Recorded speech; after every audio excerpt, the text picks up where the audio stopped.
नमस्कार, आप देख रहे हैं सत्ता की परख। लोकसभा चुनावों में मायावती अकेले चुनाव लड़कर बीजेपी और इंडिया गठबंधन के कई नेताओं का प्लान खराब कर देगी। मायावती ने साफ संकेत दिए हैं। बसपा की रणनीति के संकेत भी मिलने लगे। नगीना सुरक्षित सीट बसपा के लिए प्रतिष्ठा की सीट बन गई है।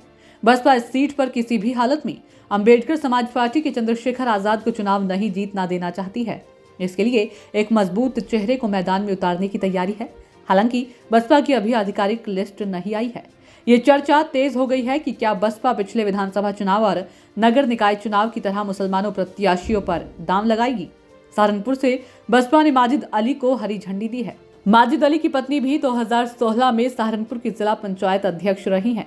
माजिद अली पहले बसपा में थे, बाद में चंद्रशेखर की आजाद समाज पार्टी में गए और फिर बसपा में वापस आ गए। पिछले विधानसभा चुनाव में भी मुसलमानों को पार्टी में खासी अहमियत दी थी। बसपा सुप्रीमो मायावती ने 2014 के लोकसभा चुनाव में 66 मुस्लिम प्रत्याशी उतारे थे। ये बात भी सामने आई थी कि कई सीटों पर सपा को उसने भारी नुकसान पहुंचाया। तो वहीं निकाय चुनाव में 17 में से 11 महापौर प्रत्याशी मुसलमान उतारे थे। मायावती ने मुजफ्फरनगर लोकसभा सीट पर पिछड़ी जाति के दारा सिंह प्रजापति को अपना उम्मीदवार बनाया है। इस क्षेत्र में लगभग 1,25,000 प्रजापति मतदाता हैं। इसी प्रकार बिजनौर लोकसभा सीट से अपने सांसद मलूक नागर का टिकट काटकर लोकदल से बसपा में आए विजेंद्र सिंह, जो जाट जाति से हैं, को अपना उम्मीदवार बनाया है। नगीना सुरक्षित लोकसभा सीट से आजाद समाज पार्टी के चंद्रशेखर आजाद को मात देने के लिए बसपा संस्थापक कांशीराम की बहन स्वर्ण कौर को मैदान में उतारे जाने की तैयारी है। तो वहीं मेरठ हापुड़ लोकसभा सीट पर बसपा ने बीजेपी के वोट बैंक पर सेंधमारी करते हुए देवव्रत त्यागी को अपना उम्मीदवार घोषित किया। गौरतलब है कि त्यागी समाज बीजेपी से पिछले कुछ दिनों से खासा नाराज है। बसपा सुप्रीमो मायावती ने जाति और धार्मिक संतुलन के आधार पर वोटों का बंटवारा कर रही है।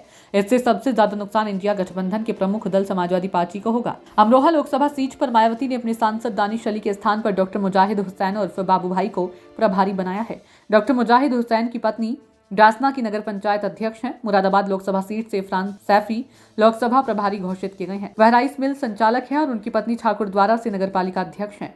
उन्होंने कुछ दिन पहले ही बसपा ज्वाइन की है। पीलीभीत से बसपा सरकार में मंत्री और 3 बार के विधायक रहे अनीस अहमद खान को प्रत्याशी घोषित किया। अनीस खान बसपा के टिकट पर 2014 और 2019 का लोकसभा चुनाव लड़ चुके हैं। कन्नौज से अकील अहमद पट्टा पर बसपा ने दांव लगाया। बसपा ने ब्राह्मण वोटों पर भी सेंध लगाने की तैयारी में लगभग 1 दर्जन सीटों पर अपने ब्राह्मण प्रत्याशी मैदान में उतारने की तैयारी में है। इसी कड़ी में उन्नाव से वरिष्ठ पत्रकार अशोक पांडे को अपना उम्मीदवार बनाया। अयोध्या लोकसभा सीट पर बीजेपी में सेंध लगाते हुए बीजेपी के जिलाध्यक्ष सच्चिदानंद पांडे सचिन को बसपा में शामिल कर लोकसभा चुनाव लड़ाए जाने को हरी झंडी दी है। बसपा ने मुसलमान प्रत्याशी उतारकर अपनी रणनीति का संकेत दे दिया है। ये चर्चाएं भी तेज हो गई है कि बसपा इस बार ज्यादा से ज्यादा सीटों पर मुसलमानों पर दांव लगा सकती है।